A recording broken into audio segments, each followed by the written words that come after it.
Welcome everyone to Clash Royale League Asia. We're here for the first broadcast of what we're going to be presenting here all year long. And at the first day, what Asia has to present to us. My name is Joseph, along with me is G-Cliff. Going to be helping me out with the commentating here side of things. How you doing, G-Cliff? Yeah, I know you were kind of here with the last season when we did the Clash Royale here at OGM, but we're back again here.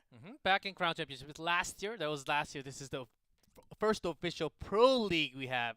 Of course, we're doing Asia only, but it's happening in ANU, all the other regions, for the grand finale at the later this year. I believe happening somewhere around here, I believe. Okay. Yes, little sneak peek on that. But very excited to go in as this is the first opening day.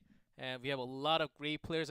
We are starting with the Southeast Asia only today. We're having the regionals. Of course, we'll get into the overview very soon. But we have a lot of things to explain. It's only the first day, so we'll take step by step, and then we'll go really slowly. So definitely will be a regional qualifier for the first few weeks of the tournament, and it will progress on to the playoffs, and eventually they'll get to the grand finals, as you do say. We're going to look at the overview in a second, just to kind of see, what we're going to be heading into. Here it is, the overview of what we're presenting here from Clash Royale League Asia is that we're going to be representing 3 regions. The continent of Asia, we're going to be seeing Korea, Japan, and Southeast Asia. It's going to be the first ever Clash Royale competitive league to see who the best region is and what region kind of has the best teams at the moment, because in the previous past, we had individual players kind of just gathered together to kind of form their little squad and form their little clan just to kind of see, what they can do with the teamwork. But now it is going to be professional organizations kind of backing these guys up and really forming themselves as a title of a team. They're going to be just competing over the next few weeks. Yeah, it used to be individual players from the region. Now it's teams. Guys, we have the clan wars in the actual game now, and we're having teams in the league. That sounds like a pro format to me. And I think we have all the teams right at the bottom, participating teams. Of course, after the schedule, I skipped a little bit there, as we're starting today, April 27th. We'll be starting with the regionals, Southeast Asia only today, Korea, and then back to Japan for the first 2 weeks. And then we'll have each region going against each other from the 3rd week. We're going to just go with it. And 150 million Korean won. That is a lot of money, but we have to convert just a little bit just to make sure you guys are aware what that means in US dollars. But today, like I said, Southeast Asia. I'll give you time to do the calculation, G-Cliff. Just so while we're 150 million, usually not dollars, guys. Korean won. Definitely Korean won, but just the overview of what we're going to be seeing, though, is going to be today. You guys are going to be focused just on Southeast Asia because those are the teams you'll be seeing today. You're going to see the different regions, as the days pass by. We're going to have Friday, Saturday, and Sunday broadcasts here every week. So weekend full of Clash Royale goodness. And we're going to be able to present to you all of those goodness. We have lots of weeks, and then wild card, semi, and then playoff, and then the finals. Of course, we will explain a little bit. We have a lot more time later on. But to go over the rules, we have to look at the ban card, which card is banned for the match, and then we'll have time to actually select all the map, build all the decks for the players, and then we'll get to go into the game later on. That's how we'll start it. So this will be the schedule for the upcoming week that we're going to be here. We're here at April 27th. We're going to see the Southeast Asia. Korea tomorrow on Saturday and Sunday. We're going to see the first signings of the Japan region, see how they do in their clashing. It's going to be interesting to see, how the regions compare. You'll get to see the qualities of each individual region as we can kind of see. Based on the 3 days, we're going to be just observing them and see how they do here. You got a sneak peek on us for a second, but here's the matchup for today. We're starting with KIX against Chaos Theory, and we have match 1 to 3, of course, all best of 3. But we have to go into the format. We have games, sets, and matches. So we have lots of BO3. We'll explain as we go through, but it's going to be somewhat of a long day today with Joel. Long day for sure, but a long tournament overall because we're going to have months and months before we do get to the actual end of the tournament with Clash Royale League Asia. Let's look at the team profile for some of the teams that we'll be seeing today for the very first time for you guys. And KIX, one of the teams that did come in from the Southeast Asia region. Here are the 4 players who will be playing today. Looking at the formats as we're going to get the 1v1 and a 2v2, and if needed, we're going to get the ace match for the game 3. Here we see the Chaos Theory on the other end, RayBagus, JayTV+Trainer, Dexterz, and Yugi Art. These 4 players will represent this team on the other side, on the red side today. Yeah, we don't have too much info about the players and what they like to play as a deck. Of course, there was that big balance patch just a few days ago. So I think Ice Spirit may be less common, less popular among all the teams now because of that big nerf onto the freeze for 1.5 to 1 second now. And that is a huge amount of difference that there is. And we're going to see as the days go by, we're going to see the popular picks. We're going to see the popular bans and, what cards are prioritized when it comes to the competitive matches. And, of course, the teams will adjust accordingly, with each different game. Because based on how they play and get to see how the deck is going to be a little bit countered from your team's perspective. So a lot of strategizing. We're going to be looking through that as well. Yeah, that's right. And we're also getting the feed from the live studio. Not at OGN today. We are at OGN, but we're getting the live feed from the venue. And we have Dylan. Seems like we are on to the 1v1 first match. Dylan, of course, 59-39. That's nowhere close to where I can get. Okay, there we go. We had a hard time reading that Chinese letters over there. We're definitely less fluent of Chinese than any of you guys are. It just tells us the favorite card is the Hog Rider, as you saw, 4 Elixir. There can be a very annoying pick. It seems like RayBagus has his favorite pick on the Goblin Barrel, here. Of course, had a split second. A little lore in, I guess that's the rank is highest trophy that he's ever had. That's quite impressive. The 5th, of course, 5,600. Anything above 5,000, wow. It's just amazing. A dream for me, actually. Yeah. I mean, I'm just trying to get to 4,000. That's been the dream for me. Just trying to get to 3.7 was kind of my short-term goal, but trying to work on that. I hope I get there by the end of the season, T-Cliff. You'll be there. You'll be there very soon. As soon as you hit that level 10 onto King Tower, you'll be getting there very soon. 3669 was the kind of the kappa on the score that I highest ever I achieved, but here we are. The players are not on 3600. They are on 5K plus level, so top level Clash Royale expected from both these teams here. You saw kind of the 2 players that we'll get to know with time just as much as you guys are, because little info on these players we'll get to kind of find out along with you guys as you guys are watching here from Twitch and YouTube. Thank you guys for watching, and we're going to be seemingly going to the games very shortly. Oh, it's after the actual venue, and then we have the Korean casters, and then it's us. It's a lot of lots switching. of skips.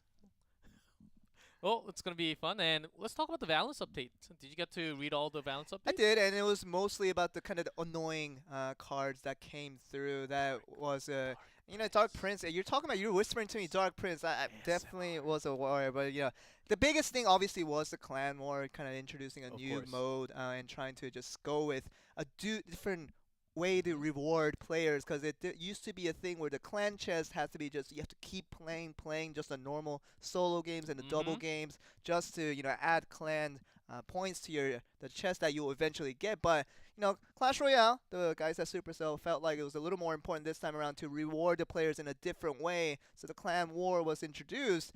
We're trying to get that done, but balance updates as well did come through. Yeah, Clan War, I'm still getting used to it. I don't exactly know 100% everything about it. I've just tried my first 3 games, lost once and won twice, and then the final battle, I lost it. I did not know it was called Final Battle, and I thought maybe I get one more chance after. Yeah, but no, it was literally the final battle. That was the final battle. I lose and I'm done.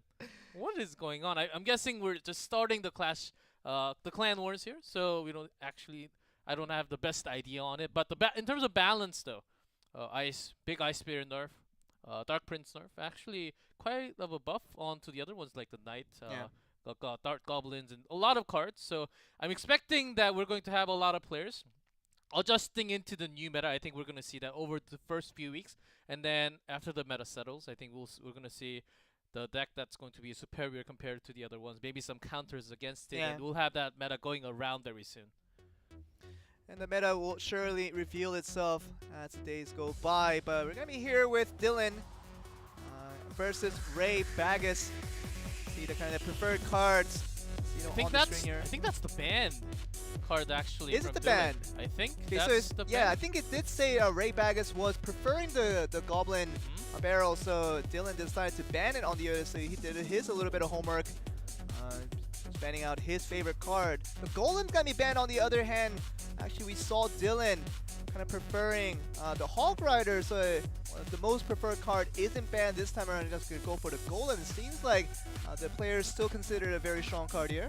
Yeah, once you really don't have a nice answer, always ban the Hog Rider. That always have a Hog Rider in your deck. One of the strongest cards in the game right now, ever since the beginning. And Goblin Barrel, interesting to see that it's taking out some chip damage. There's still minor. There are lots of other tools. Of course, Barbarian Barrel is not the most powerful tool I've ever seen. I mean, the log and also even the zap and arrows, there's so many ways to just knock off a very easy Goblin Barrel throw, but a creative use of that card that could come from RayBagus probably had Dylan worried just a little bit, just enough to say that, you know, his first ban was going to be the Goblin Barrel. You say it's a little bit of a unique, kind of unexpected first ban coming through our very first match of the Clash Royale League Asia, but it's going to be what we're seeing here. And Golem Ben, of course, cautious of the beatdown deck. That's going to just push all the way. Going to be a lot of pressure into the lane whenever he gets a chance to do it. Used to be just a Night Witch before. Now even lots of Wizards coming out, Electro Wizard, even the Ice Wizard right behind the Golem to back it up. So there will be lots of annoying things to deal with, so Golem has been banned. So I think we're going to see a lot more Giants, or maybe even a P.E.K.K.A coming in instead. So it seems like RayBagus really likes to have some heavy decks, just pushing in from tanking front. And I think we're going to see a similar style coming out for the first match. So the choice will not be the Golem this time around. We're going to see use some more heavy utility cards. I talk about heavy elixirs, starting from 6 elixirs up. You talked about P.E.K.K.A. You talked about the Giant there as well, kind of the better card, more efficiency with the relatively less elixir use for a similar utility can be used for the Golem. But talked about if you can't defend out against the roaring Golem behind the minion of so many kind of support going away, it's the best to ban it. We'll have 3 minutes that they're building all the decks because they have to be playing BO3 right here, 1v1, the first set of the game here. Get into the game now with Dylan and RayBagus. Ban cards, as you saw, we were discussing earlier. No Goblin Barrels and no Golem, but we're going to see the first Elixir Collector being played here. So you talked about RayBagus trying to play a little bit big. That is a sign already that Elixir Collector is just going to prompt him up to have a little bit of a big Elixir deck here. Elixir Collector without the Golem. So yeah, he's looking into something else, something as big as Golem. Not that there's a Giant, as I predicted. We'll have to be backed up with something else. There's a P.E.K.K.A. Seems like RayBagus was actually expecting something like the Giant coming out from the other side.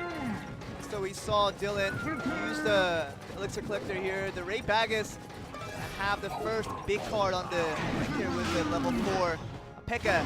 Gonna be countered here by the 3 Musketeers. See, trying to Giant. He's gonna get the first punch onto this first crown turret.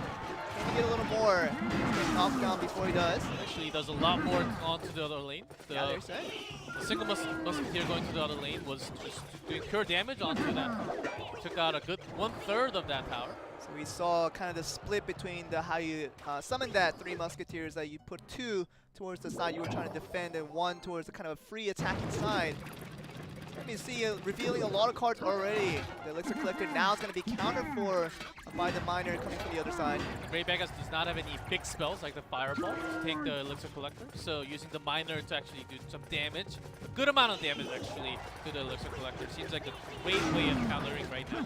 You saw how the Miner was taking all the aggro coming from the right side of the turret, while the Bat was doing free damage to it as well. So a lot of chip damage coming in. Now it's going to be the P.E.K.K.A. and the Giant on the right side of the map. Now the left side battle did not include anything really significant. 3 Musketeers going to be summoned again, trying to counter once again a 2-to-1 split here. Without the Elixir Collector this time, so he's going to be lacking in Elixir slightly, as a lot more units coming up from RayBagus.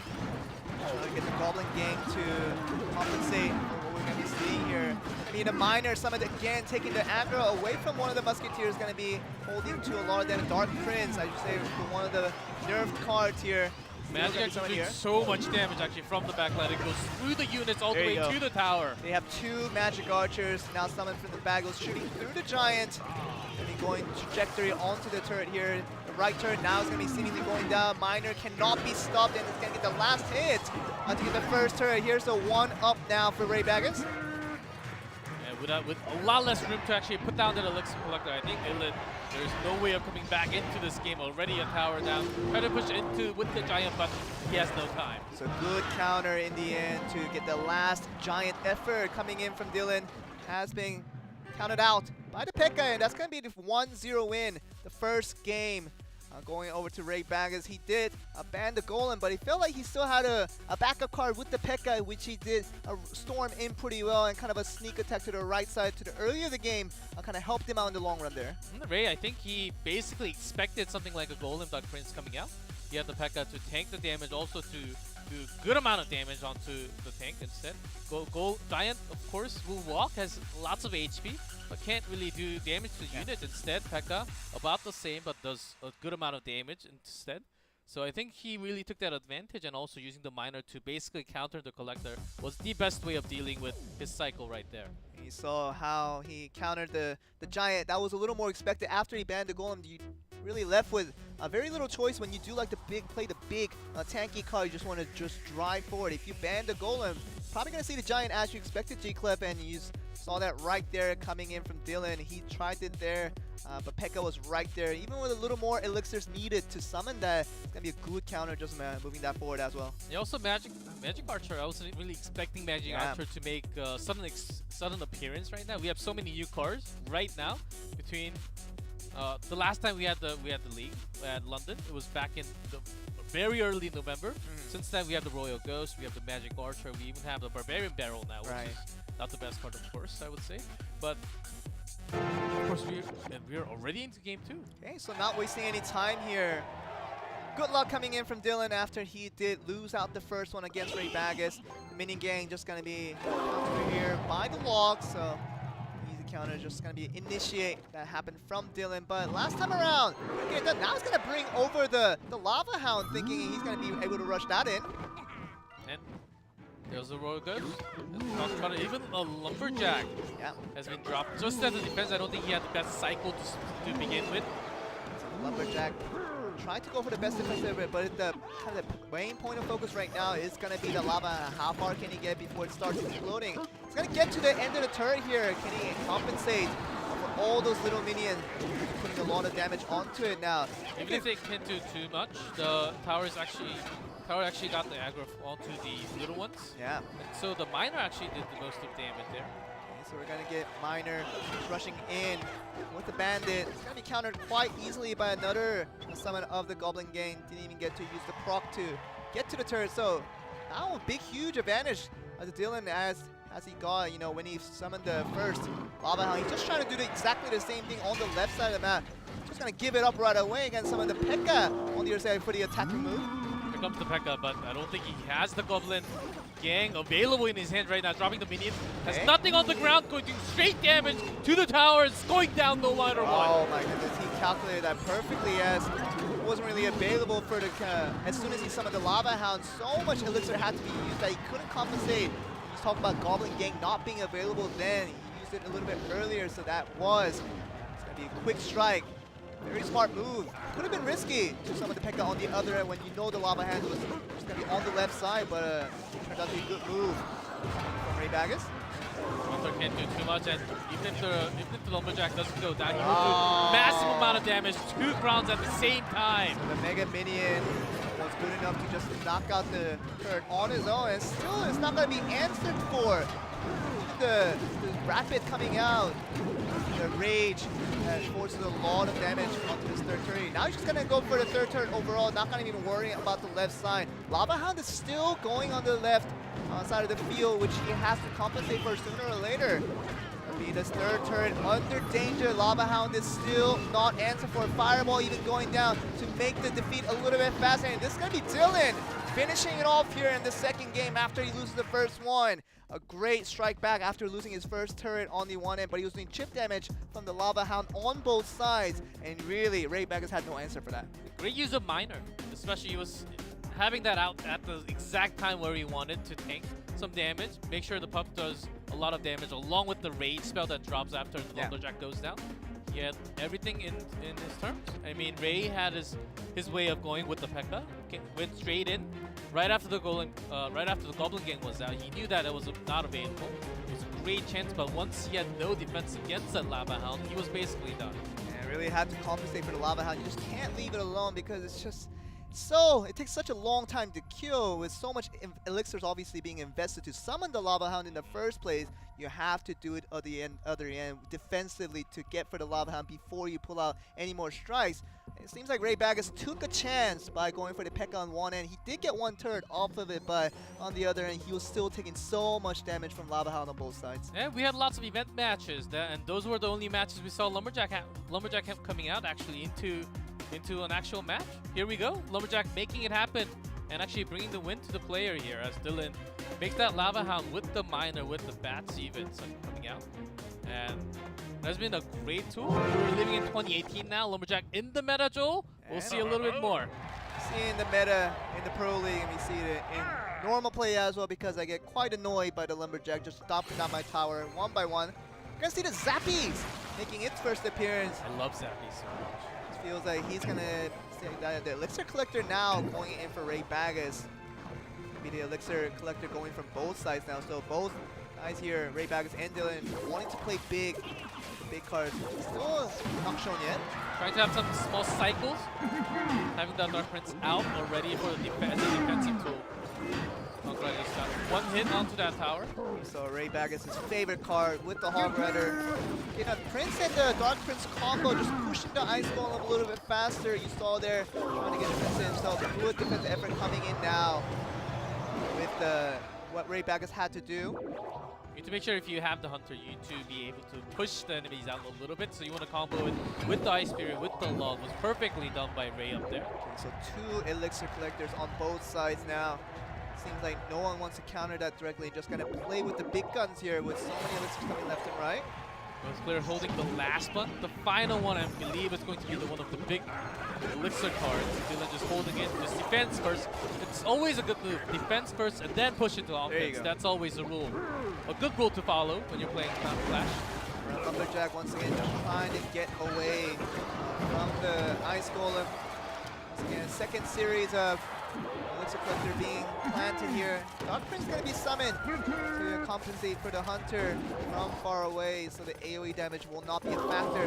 Log's just going to push him back to make sure the charge damage isn't proc, but it's still going to be him.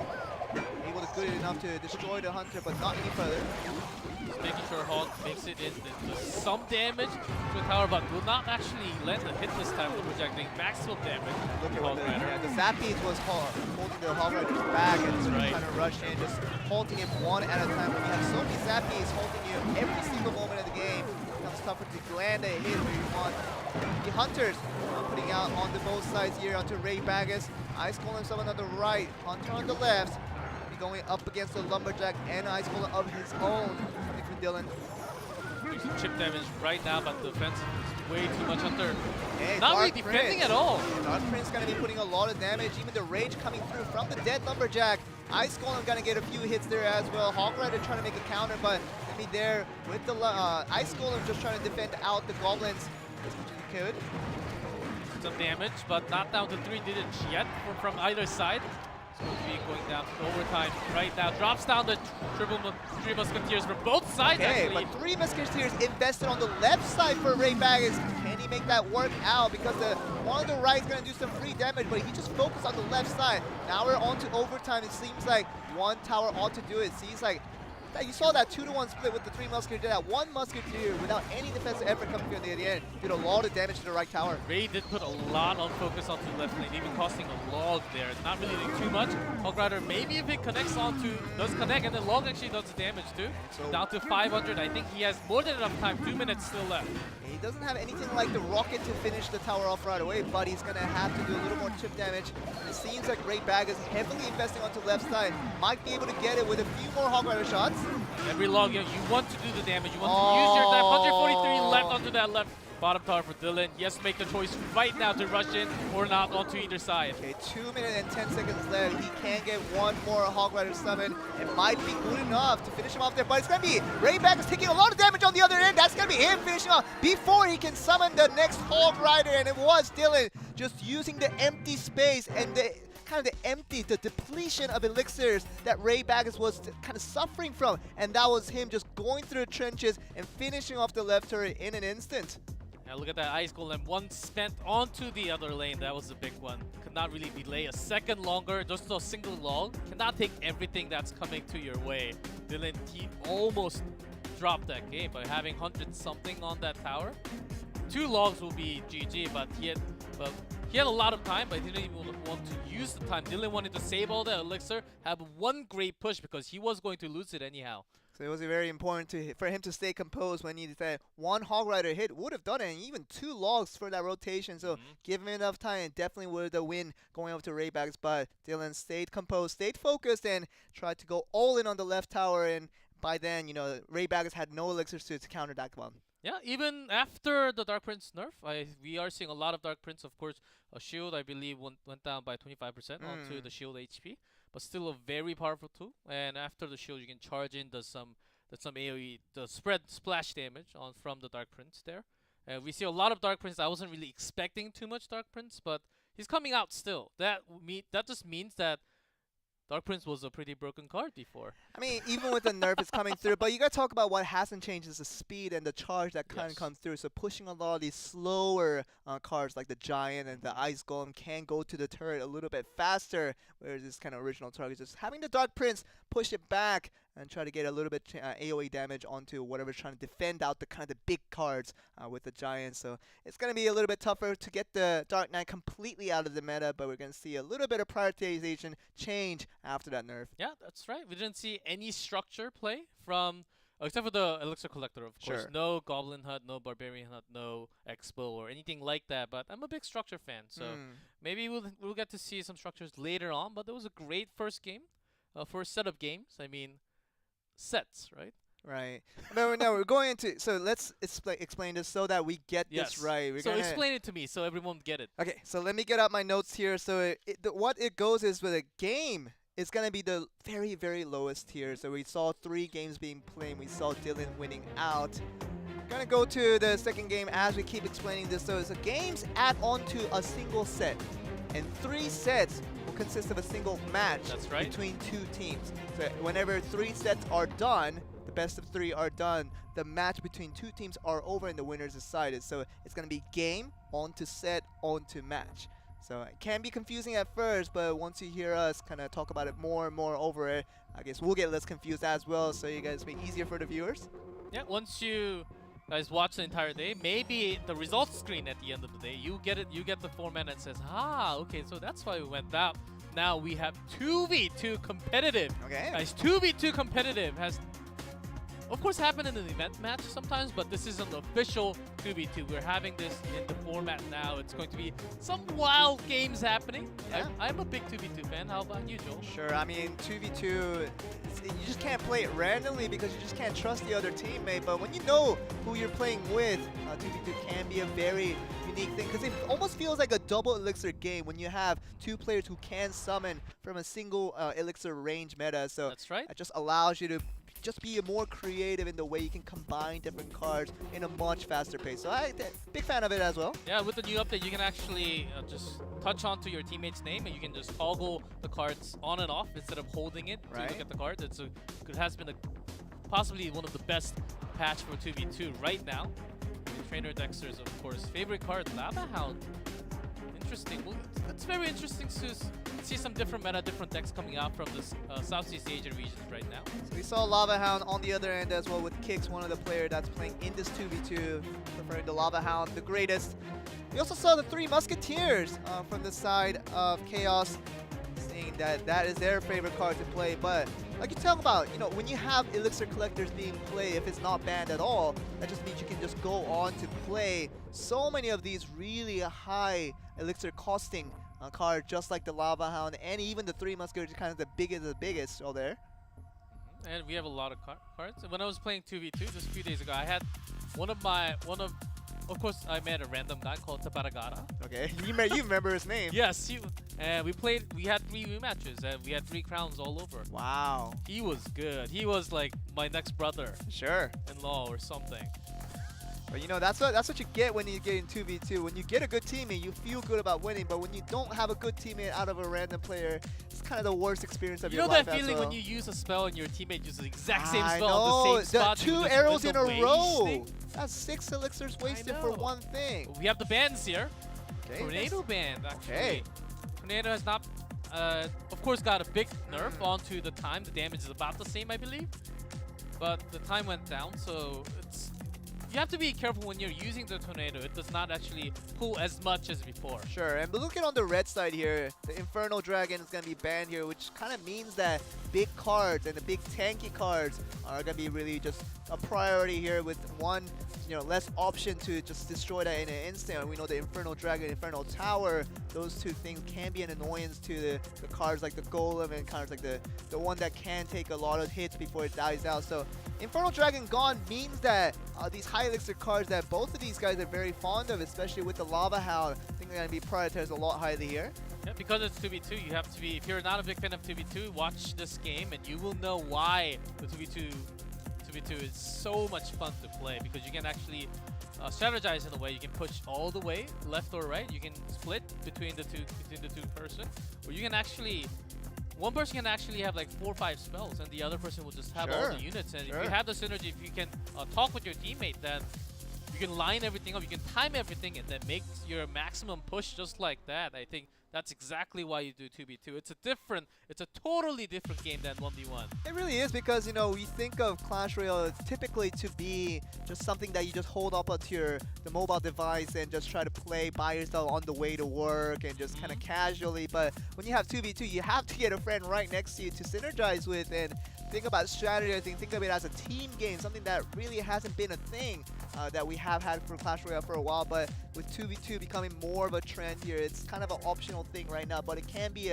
more of a main game mode if you have a good friend to play with. Yeah, of course, that Gold Rush right now on 1v1 only. Maybe if that moves on to 2v2, a lot more people will be playing that 2v2. I'm loving it so much.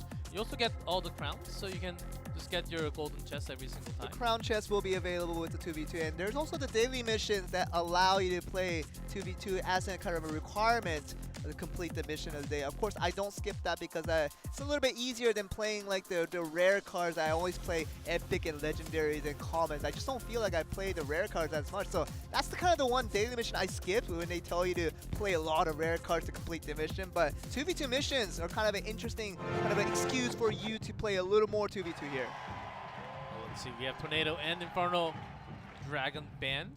So this one, we do need lots of structure. Because if a push comes to a time where like double Hawk Rider comes along with the Miner, along with a Lumberjack, then can you really stop it? I had some amazing crazy plays for elite barbarians on both sides, and Rage dropped on top. What do you do? What do you do? I lost that game in a minute. Right, that was the worst game. Let's go to the game here, like with the Mega Minions summit on both sides. The Musketeer trying to go for it here, but gonna get shadowed down with the poison that can come through. Dark Prince being summoned here with the minions, just the skeletons that did come through on the left side here. Guards are just so good of a tool to actually block the damage coming in. Hawk Rider not really connecting, only the poison doing the damage to the tower right now, but this push onto the left side, JayTV, they have a lot of time to actually defend. Seems like Pekka has been summoned just to soak up the damage and kill off all the princes that have come through. The guards taken away from their shield with just that one cast of log. Guards actually defending so well against all the princes. Now we see a little bit of big play coming in. JayTV and trainer Dexterz, as we see the Golem being summoned for the very first time, Magic Archer, and the Golem on the other end is going to be summoned as well. So both are going to be onto the left lane. Who can push a little bit further? We're going to find out. Magic Archer is going to be doing a little bit of chip damage, but nothing significant. Just slight bit of damage, and the Dark Prince coming in. Just going to be trading with the guard. The bats coming into the air. The Prince has been stopped by the guard, but the Golem are still on their way, marching through this left turret. Get a few hit shots of it first. Dark Prince on the other side, the red side, is going to defend out the rest of the Golem side. So better Golem usage that time around did come from Chaos. Here's a double Prince. Once again, there's a lightning spell, which was buffed by 0.5 radius this time. Back to its original radius. See the guard just trying to knock out This all looks pretty bad for KIX actually. Having double Prince, but there's the guard to actually counter both of them at the same time. Every single time they try to charge in. See the Dark Prince now just going to push the Golem a little bit faster. The guard's going to be putting down in the poison the Prince and the Musketeer, and another Dark Prince coming in just trying to stop the Golem from its tracks. Right now we're seeing a little bit of chip damage done coming in from KIX. Going to get a little bit more. The Magic Archer just trying to defend on the border here.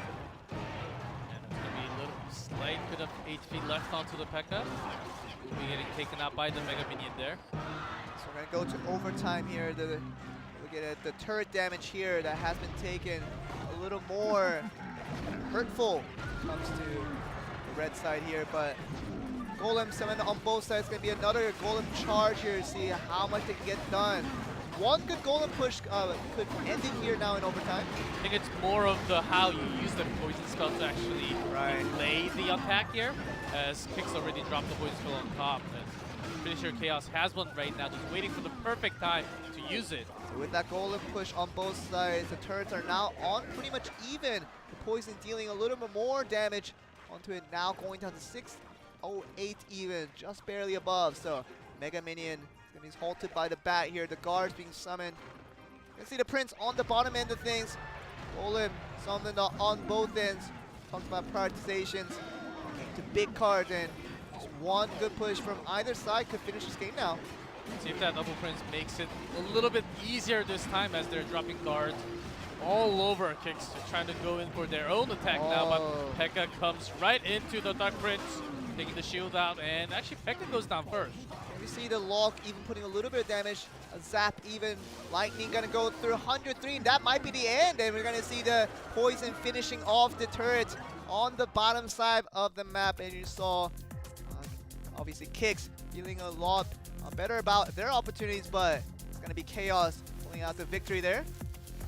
What a crazy end of series.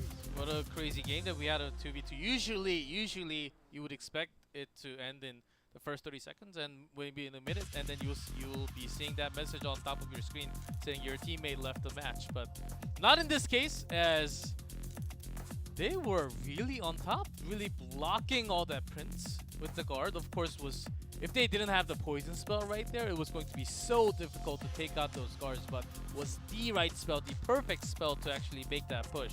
And it was kind of interesting to see that both sides had a little bit of a similar idea when it was kind of centralized around the Golem and just trying to make the push as much as can. You talk about Prince, Dark Prince, all these things they're trying to just push it, and the Magic Archer just trying to stop the Golem as much as they can. But similar ideas now coming in from both teams who really haven't discussed their strategy with each other. Now they kind of know that kind of the strategy they brought onto themselves has been brought on the other end. So this kind of switching decks phase here, as we have a few minutes to switch out the decks. We're going to see how the teams kind of react to what they saw from the first game and see how they can change it or maybe keep it the same for this next game here. Yeah, because Chaos, they were having one extra tool. A big source of tool actually does straight damage to the tower. They had the lightning spell, and because of that spell, they wanted to push in advance so that it does damage to all the units in the ground and the tower. Yeah. They had a strategy from once they knew, okay, we have similar cards, what do? We have to do at least a little bit more damage every single time. And they started to change that strategy. Once they started to do it, all the spell damage went straight into the tower, I think. And that's also how they got the game with the poison and the lightning. Yeah, the lightning and the poison, the combo does more than 1,000 damage also altogether, just about. So it's going to be a lot of damage coming in. So going in, we're going to see the spells kind of being the difference maker when it came to, obviously, Chaos getting that win in the first game. 1,000, I think it's a little. Okay, 1,000, yes. Okay. Maybe only 5,000. 300. Over 5. No. 300 coming from poison and a few hundred coming from the lightning as well. So getting close there when you can combine that with all the attacks that can come from the rush here. But you're going to see the guards summon on both sides. Nothing too interesting. Shield's going to be broken. Just one chip damage on the left side of the turret there. Oh man, we got hands We got a player hands off the device. We're waiting for that minute mark. Are we? Okay, so they're playing it slow. The only thing they have summoned so far are the guards. This is the thing, sides. Joel. You have to be ready for this cast. Yeah. What are they going to play next? Do you know? Do I know? I mean, they don't even show the cards on here, so we don't know what they're having to play. They could just play a really, really big card and hopefully trying to rush that at the very end when this kind of the double elixir time does come through. But sometimes when it comes to TV2, it comes to the timing, we just had some wrong placements or the timing issues. We were just keeping the same deck. And from the guards, maybe KIX is having the same exact deck from before. Yeah. We haven't seen Golem from either side. Just really not sure if that's going to be the thing. Obviously, the ban card coming in for an Infernal Dragon kind of tells us that a Golem will be a favorite to be played as we just speak of it. Here we go. The game just started with double elixir time down to the last minute for the overtime. Okay, the P.E.K.K.A just kind of did some damage onto the Golem on the right side as the left one Golem from the red team is going to be moving through here. Golem, first series of Golem going to be destroyed already. P.E.K.K.A still doing work to make sure the Golem is going down. The Dark Prince just charging from behind. Get the damage done. Musketeer is going to join in the forces along with the Dark Prince to make this rush a little more successful. P.E.K.K.A just going to knock out the Dark Prince and the Musketeer, but it's not really focusing on the Golem here. Yeah, because Golem does not do too much damage. All of a sudden, you want to take out the damage from behind. That's the main source of damage. And having the P.E.K.K.A placed right there was just enough. Of course, they will take more damage compared to how much they have done onto the other side. But it's about even, I would say. So about a 200 difference when it came to the Golem rush that had come from the left and the right side, but for the time being, Chaos got the better end of things, trying to get all this chaotic things out of the way here with so many minions, so many cards being played, but it's going to be already, as soon as we get into overtime, we see the one more rush that cannot be countered. It's going to go over to the 2v2 victors of the last game. Going to see 2 wins in a row for Chaos Gaming here. Chaos Gaming, they had their push. What a great series. Their first poison use onto the right side basically took half the trip down. And it was an amazing one when they also had the Golem onto the other side. They had maximum pushes onto both lanes. Make sure they have the defense and offense at the same time. Always a rule, of course. Good rule. Make sure if you defend well, you will never lose. You can tie, but you will never lose. You can always win. There's always a chance of winning. So defense always comes first. When it comes to Clash Royale, you know. I mean, they were trying to do that, but when you're trying to defend against a Golem in a double elixir scenario, when you have 2 players on both sides, sometimes it's a little bit chaotic to catch all the action at once. But how we're gonna get the counter to the Golem is gonna be interesting to see. We saw the first one coming through. The difference maker was the trade of spells when Lightning wasn't available for the side of KIX, and that was good enough damage to finish it at the end in overtime. I thought this push was not the most powerful push, as the fireball actually missed onto the P.E.K.K.A. I was expecting a push maybe from the right side, but the Golem actually went all the way around, took a good amount of time. And Chaos just using that on top. They knew exactly what to do, and both teams actually using lots of Golems today. I'm liking this play. And Golem, how do you counter it when you have especially in a 2v2, when you just obviously the first priority is to knock out the Golem itself, but when you have so many elixirs that can be used from 2 players, even in a double elixir scenario, and you have so many things you have to counter for at the same time, so much calculations going in your head just trying to counter 1 unit by 1 unit, but the Golem is still there just rushing. It's just really tough to kind of see what the ultimate counter to the Golem rush would be, you know, as the days go by. And it's quite interesting. There's Infernal Dragon was banned in this 2v2, but still there's that Infernal Tower. Why not used? Because of the poison spell that was basically going to be available from either side. You don't want to really risk putting down your structure when it's going to be taking some damage from the poison spell anyhow. So I think both teams actually did not want to use any structure because you are never going to get the full value out of it because of that poison spell. Very good choice of that deck making there by 2v2, both sides actually. But this ends up being Chaos being having a little bit of better management onto their elixirs there. And you also talk about, you know, 2v2 kind of being a more of an event matches in the past, and now it is kind of a competitive mode. We haven't seen the Elixir Collector being played by either side in a 2v2 scenario, where especially because the Golem was played. I kind of was thinking that maybe the Elixir Collector would get the rushes a little more effectively. But what are your opinions on that, especially in a high Elixir scenario? You're kind of skipping out on the Elixir Collector in a 2v2. Well, it comes to a time if you really want to have a late game only in in those kind of games when you go down to the last minute and the overtime, maybe you want to consider going with the collector. But as I said before, the structure just will be counter against the poison very Yeah. much. So maybe not a great use. Maybe if you're playing with a random person, if you have your golem on your own, if you want to create that push so your teammates can help you, maybe go for that collector. But in this case, in the competitive scene, I think we're going to see lots and lots of poison spell, maybe even banned in the coming matches. So unless it is banned, I think we will.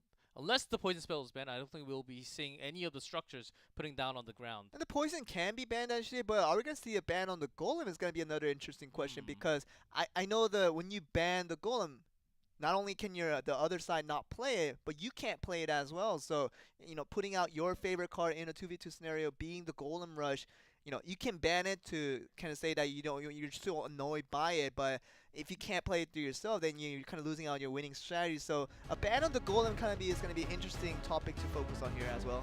Ooh. And we're moving into the ace match here. Okay. As Dylan once again popping up for 1v1 here. So Dylan seeming like he's the kind of victor that came through in the 1v1. Of course, his teammates did lose out in the 2v2, which got him here in the ace match, but Dylan seemingly the ace player coming in. So the rule is that no same player from a single team cannot play in both 1v1 and 2v2. Yes. So 3 unique players have to be played in the first 2 sets, but we're going to the 3rd set where it's called the ace match. You just bring out your best player for this last round of 1v1 there. And Dexterz, who played in 2v2, will play once again for the ace match. And of course, you have some time. You can actually have up to 2 teammates talking to you for that time. We're going to see how this goes. After winning out the 1v1, they lose out the 2v2. And we're now on to this set 3. We're going to see the ace match between Dylan from KIX, Dexterz coming in from Chaos as well. These 2 teams, just one more 1v1 set to go. Again, a best of 3 to decide for everything here. We have a small best of 3 and the bigger best of 3 with the sets, with the 1v1, 2v2, the ace match. Lots of different terms. We have matches and games and sets. But we'll get used to it very soon, as well as you guys also. See, the players are preparing for this match here to get ready to kind of call it even.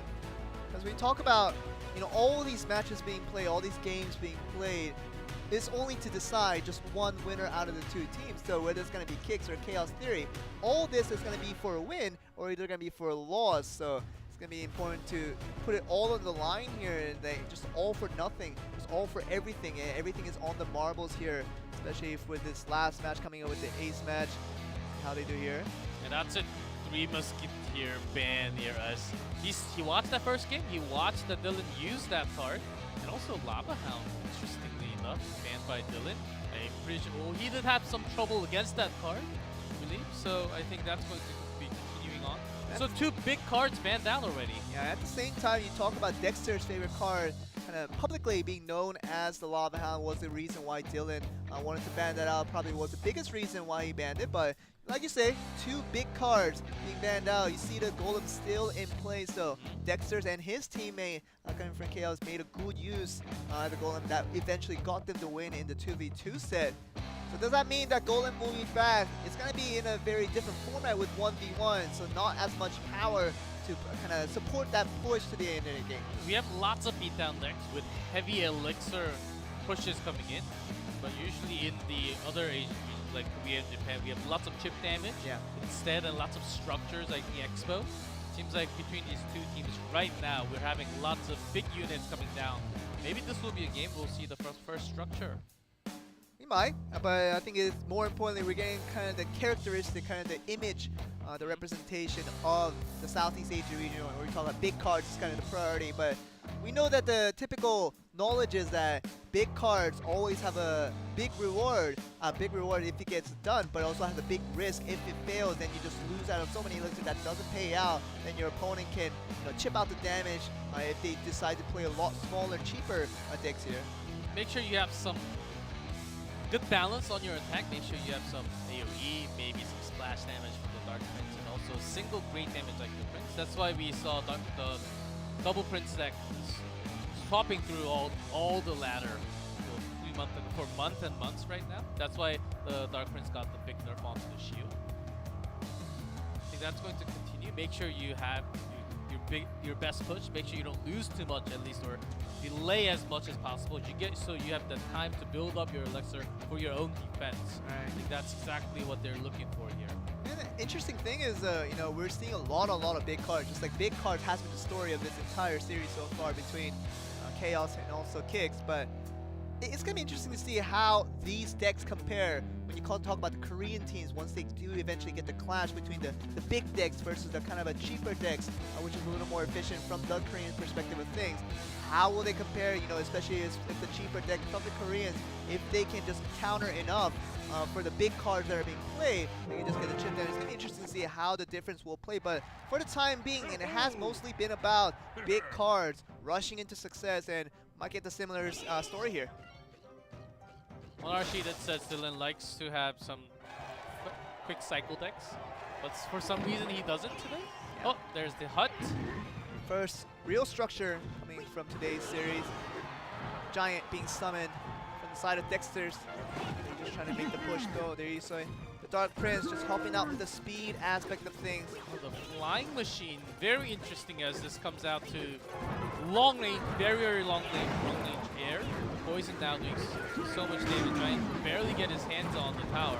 You can see the Dark Witch trying to get damage onto the Giant, which does enough to kill it off, and it's going to be suffered as well with the poison coming from Dexterz, knocking off the flying machine and the Dark Witch at the same time.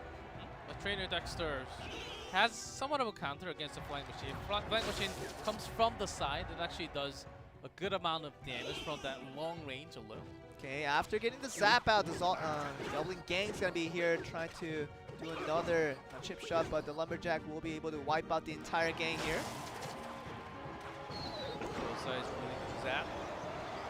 That's enough to delay a lot of the attacks. Another Goblin Hunt being summoned here. That's going to prompt him to Dexterz to summon another Giant here. I think he's going to go just for the same pussy. There he goes. He does start off with the Dark Prince again, trying to make this push work. Didn't last time. Poison and the Dark Witch doing a lot of damage. Also, Goblin Spirit got a slight nerf on to his attack speed, 0.1 seconds slower now. So, can be a delaying tool somewhat. So, you see the Flying Machine doing enough to kill off both the Dark Prince and the Giant, trying to rush in. So, second attempt at that, very similar to the last time. Didn't work again. You see the Goblin Hut being countered. The Goblin Gang trying to make the rush. Giant's going to be summoned on the right lane now. So I wonder what that difference will be. Because the Spear actually will go to the other lane. You won't have as much of a threat pushing in for trainers. The Golem being summoned for the first time as well on the side of Dylan. Still the Dark Prince trying to make that rush onto the Goblin Hut first. Giant's going to knock off the Goblin Hut, but can he do more damage onto the turrets, and a big push here. Going to be halted for now with the Dark Witch doing a lot of damage. Walking in, which is already taken because the Mega Minion is still there. So the Golem has been broken into two. Hasn't really reached the turret yet. Which does a little bit of explosive damage, but other than that, not much effect coming in from the first Golem. Flying Machine will just take care of the Dark Prince. Not much of a trade from either side. Poison just trying to chip away the side of the Goblin Hut and a little bit from the tower as well, but nothing too significant. They're going to need a real rush here. It's going to be another one attempted here, the Dark Prince and the Giant. I think Dexterz was trying to force out a zap with that Goblin Gang, but actually Dylan holding that on until the last one. There's a push. Look at this. Giant the Dark push Prince right and now. the Giant cannot be stopped. Tried to use a Lumberjack, but was zapped as he was getting a little bit hyper to the attack, but he's halted midway, and that was enough HP left remaining from the Giant and the Dark Prince to do a double attack, double duties on the left side of the turret. So that will be it's gonna be him putting in the win here. A big mistake there by Dylan as he put down the Golem onto the other side when there was a giant push from the left. Maybe he was having some pressure into the game as he is supposed to be the ace, but this is not the time to be feeling that pressure. You can't be nervous as his teammate just comes to pretty sure just chill out. You got this, bro. And because that was a big mistake by putting down that Golem. Basically, you had your tower open on the left. And that means that you're using so much elixir to push the Golem, trying to counter for what the Giant and the Dark Prince was trying to do on the left side. But what that means is that, you know, Dark Prince is pushing the slow Giant to get to the turret a lot faster than just the Golem trying to make its way through. So definitely a speed difference was a factor there, but also talk about the general waste of Elixir that didn't turn out to fruition. Yep, he ended up using lots of spells right before, and I think he also dropped down the Golem just knowing that he can't really stop that left push from coming in. He doesn't have anything like the log. He already used the zap right before taking on a few goblins only. And that was basically it. He did not have the perfect card for the defense with the cycle. And this Dexterz just reading the cycle of the opponent has been just superb in that game. It was interesting that Dylan on the other hand, talking about patterns, he went with the same push every single time with the Giant and the Dark Prince being his main strategy. Seems like one of them would have connected, and that did come through with the, talk about the Golem mistake summon on the right side that will end the game here. Spooky. Did you just hear that? Talking about the music? Mm-hmm. Oh, it was kind of spooky. First I thought it was a fan live and from the studio, and then wait, is there audience? No, right? No, it was just the music being kind of showing us the kind of the seriousness in the mood here as, you know, Dylan lost out his first game here. We're gonna go to a best of 3, obviously, with the ace match, trying to decide who the best team will be. All will be decided here. Dylan is 1 game behind, but he can come back after winning this game to hopefully push us to game 3 here. I think they're having possibly a timeout right now. Okay. And this certainly has been more than a minute. So using that 2 minute of time to actually talk to your leader or the teammate to have some deck adjustments going into game number 2. If you drop this one, you are done. It is BO3. If you lose one more and you're down 2-0, that's going to be the end of the match here, as this is the final ace match here. Okay, we are seeing the first match of the Southeast Asia region. Might come to a conclusion here if Dexterz can win another one. The ban card that did come through was the 3 Musketeers versus a Lava Hound coming from Dylan. Okay. Same start from Dylan, but a different start from Trainer, having the Fireball to start it up, just cycling the spell as he might not need it to begin with. Okay, so definitely a +1 Elixir trade, obviously, but it's not going to destroy out the Goblin Hut right away, so that wasn't the main priority, but you talk about rotation might have been the bigger priority for Dexterz here. I mean, the P.E.K.K.A being summoned to counter against the Hog Rider only gets about 1 hit before he does go down. A big card already dropped down by Dylan, and Trainer, he has a lot of time, a lot of elixirs to counter against it. There's a Normal Dragon counter. He has a lot of time, but perfect miner timing. Okay, the miner's going to take the aggro initially, but it's going to be P.E.K.K.A. Seemingly he would have went through if it wasn't for that the Ice Golem trying to just sway him away from his target. Zappies to deal with that damage over time. Yeah, and it does stop the Infernal Dragon from being very effective in this game. The Zappies pulling out the stops here onto all the units that Dexterz thrown out so far. You go to big units, of course. P.E.K.K.A seems like the one that should be pushing, but Trainer Dexterz, he can actually do some chip damage with the Hog Rider. It depends on how Dylan actually uses that miner. If he tries to push in once again with the P.E.K.K.A just like that, I don't think it's going to work, because Trainer Dexterz has a lot of tools to actually counter against it, like the core, like the minion. Lumberjack's halted midway to go up against the Goblin Hut though. Keep seeing the trade between the Goblin Hut and the Fireball there, which is kind of interesting. You know, 5 elixir for the Goblin Hut means that you're just going to be trading a +1 elixir, obviously, to get a chip damage onto the Goblin Hut, but doesn't destroy it right away. Trying to get a damage onto the turret as well. So, trying to see if that's the best trade. We're going to find out as games go by. Flash damage.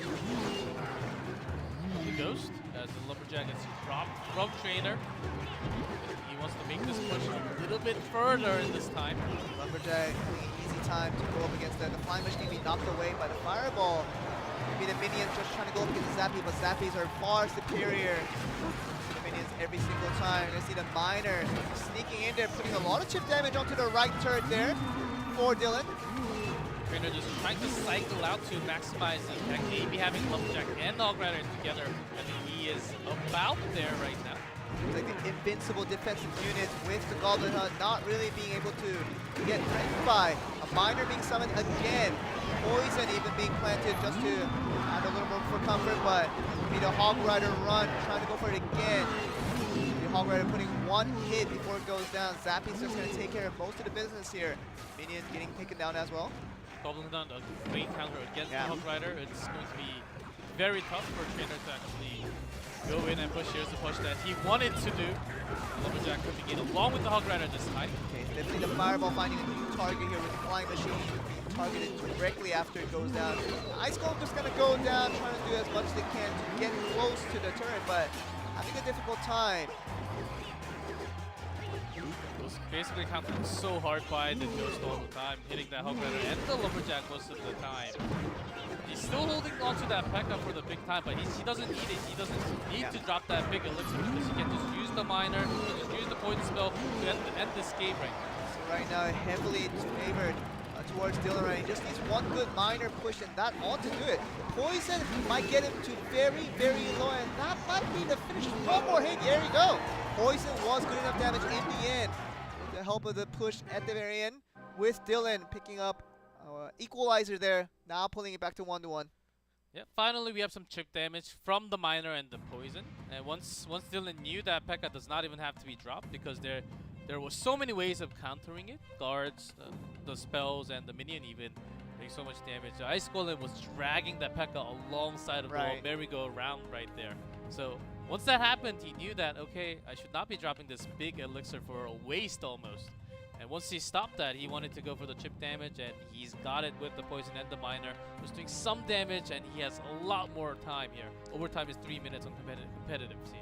After the initial summon of the P.E.K.K.A, having seen that there were so many cards to just counter that, it was smart for Dylan to not summon it again, just basically play with 7 cards right after, and I feel like he can just chip away the damage one at a time. The Miner was a good push that really wasn't countered very effectively by Dexterz, but it's going to be round 3 here.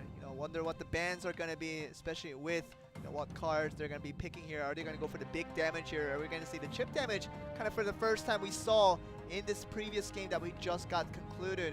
Are we going to see that in game 3 as well? I like the deck that Dylan just used. He had multiple plans, multiple strategies in a single deck, where Dexter, he was basically lost because of that Goblin Hunt, basically countering the Hog Rider and the Lumberjack so much.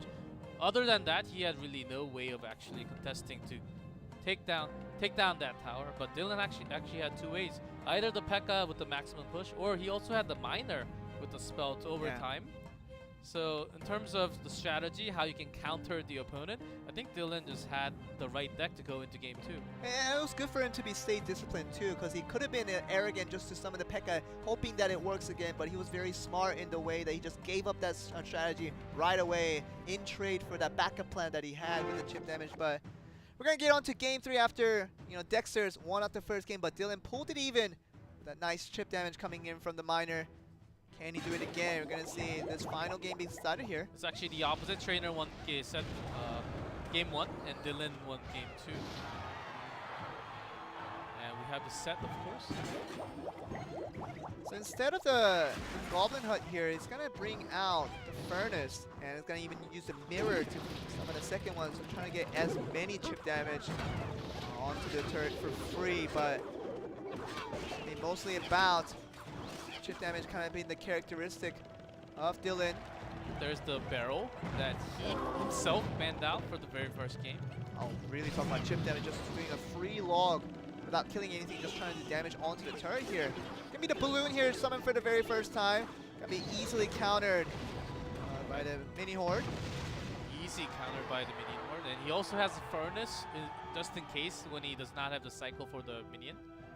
So Dylan's got a good counter against that playmaking card of Trainer once again. And we're gonna see a little more structures being used on both sides here. In addition to the furnace, we're gonna see the fireball destroying out the tombstone. It has served its purpose now with the skeleton just trying to rush in here. The skeleton's gonna be the priority to defend out for Dylan as he summons out the bowler.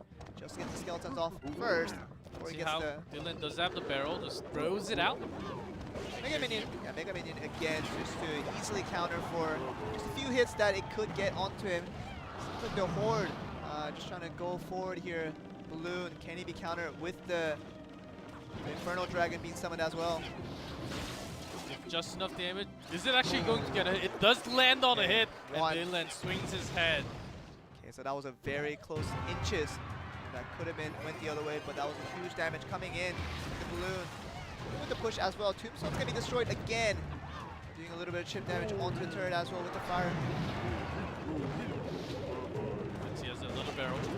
Drop down his Goblin's not going to be countered here. The Goblin is going to be staying put, going to be up to 368. Can he put one more damage? But it just gets there in time with the help of the Zap even. To get their Furnace, going to be summoned to got out against the minions there. Fireball, trade, back and forth.